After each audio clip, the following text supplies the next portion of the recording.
So I recently made a trip to another city to pick up a car that I had kind of bought, just kind of looked at, but I didn't really know any history on it, so I didn't know its kind of reliability or anything like that. So I thought I'd just go through what I packed for just kind of an emergency toolkit.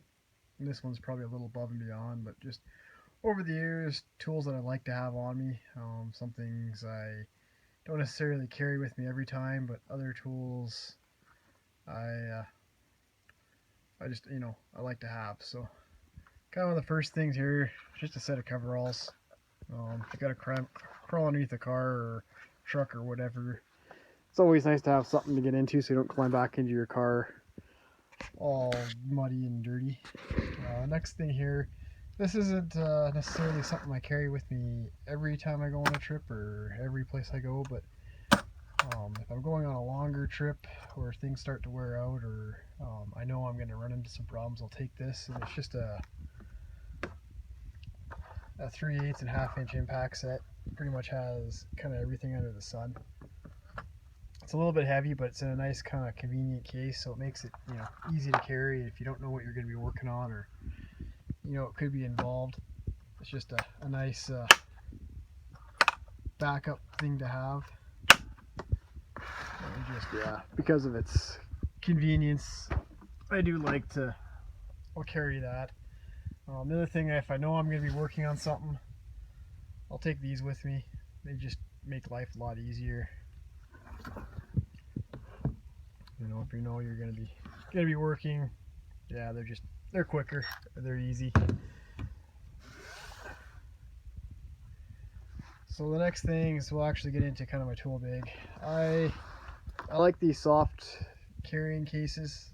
You don't get as much rattling and stuff banging around. They don't kind of wear holes and things they're leaning up against. Kind of the first thing is just a kind of a heavier set of gloves. These ones are nice. They still have a little bit of dexterity. The other thing I do keep, I keep some of these nitro gloves also on hand, especially if you're working with coolant or oil. Just a little nicer to clean up afterwards. This here is something I always carry with me. Not necessarily do I have to use it all the time, but I just carry an assortment of metric wrenches. Pretty much everything that I deal with is metric, so I don't bother with any SAE stuff. But come across this case, and I actually kind of find it nice. I used to just carry the wrenches loose in the case, and it was always kind of a bugger trying to find which one you needed if you were going to work on stuff. So now I just kind of keep an extra set of wrenches in there. So I usually try and hold on to a hammer.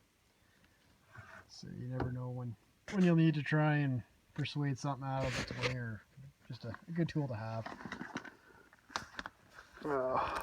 One of my other kind of always carry here is just a decent multimeter.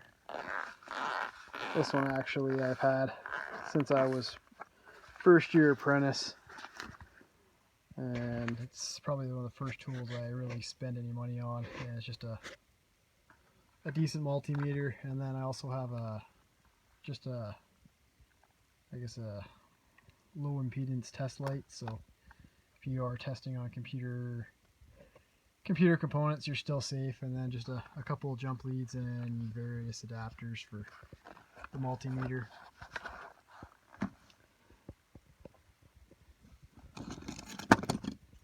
So the last trip I was having some problems with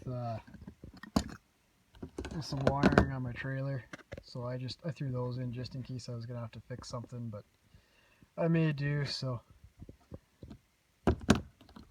they're nice for a roadside repair. So some of the other things here are just have an assortment of pliers.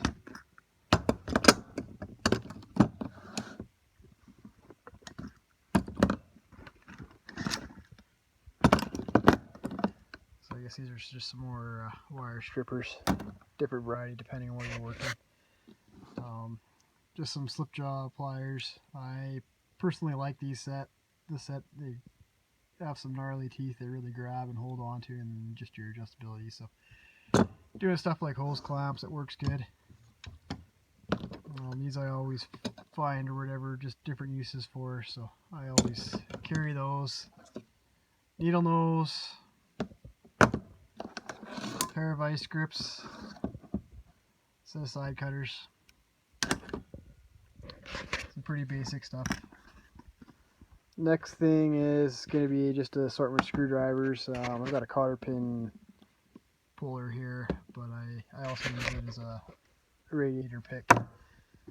Just a little bit of electrical tape. Assortment of screwdrivers, pry bar. Just never know when you need that little extra persuasion. This right here is an invaluable tool. I'd always make sure you have a small screwdriver. A lot of guys call it your mechanic's third thumb. But yeah, I've always found that to be very useful. And yeah, I just keep an assortment of different screwdrivers. I guess the one I didn't have in this one was just some various Torx bits.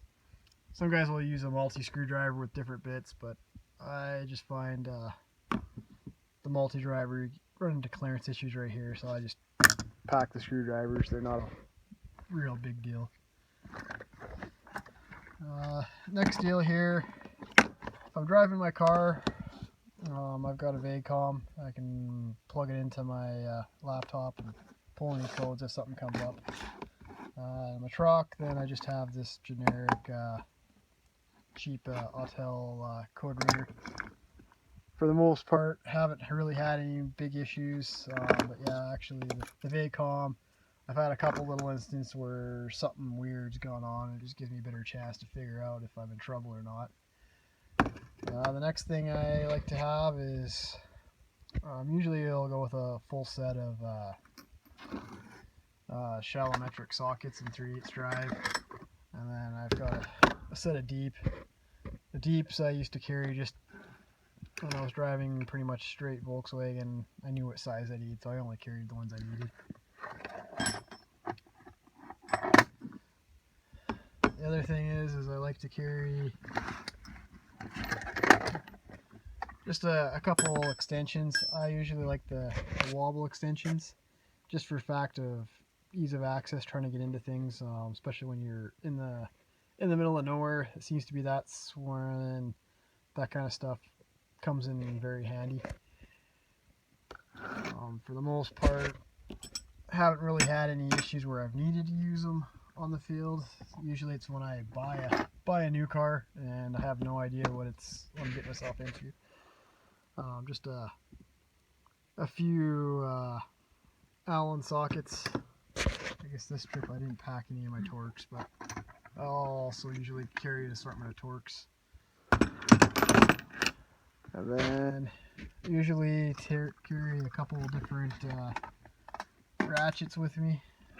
Just a regular bent or swivel ratchet. I've got a little smaller one for tighter areas, and then I'll carry a bigger 1/2-inch drive. And then I like to keep handy just a lug nut socket, so something that fits the lug nuts on my car in case you get a flat. Instead of using the wrench they provide you, I like using just a regular socket and a ratchet, especially if you're trying to break them free or spin them off quickly. This is kind of an extra here. I don't think I've actually really used it, but because of its size and compactness, I kind of hold on to it. And it's just actually a full assortment of 1/4-inch sockets, ratchets, both deep and shallow. And like I said, it's not something I've really ever had to use, but just because of its versatility, its size, how easy it is just to throw it in there, because it's not very big. I'll throw that in. And then yeah, finally, the last thing, it's kind of a good thing to have, depends on what your vehicle is just it's a decent little jack. Picked this up a few years back. I think I've maybe used it once. But you know, if you're hauling a trailer, it's a nice way to jack up a trailer, saving the you don't have to use the jack provided with the car, depending on what you have per vehicle. Um, Sometimes it'll work, sometimes it won't. But just one of those things. It's good to have. To think ahead. You know, you want to make sure your maintenance is all up to snuff. Like I said, I really haven't had any problems with a car breaking down. It's usually what I'm picking up, or yeah, sometimes you know when you're doing a 10,000 kilometer road trip, stuff does start to wear, and instead of sending it in to have someone repair, you can do it yourself. But yeah, I just wanted to make a quick video of what I kind of put in my everyday carry. And if you like it, remember to comment, like, subscribe, and we'll catch you on the next one.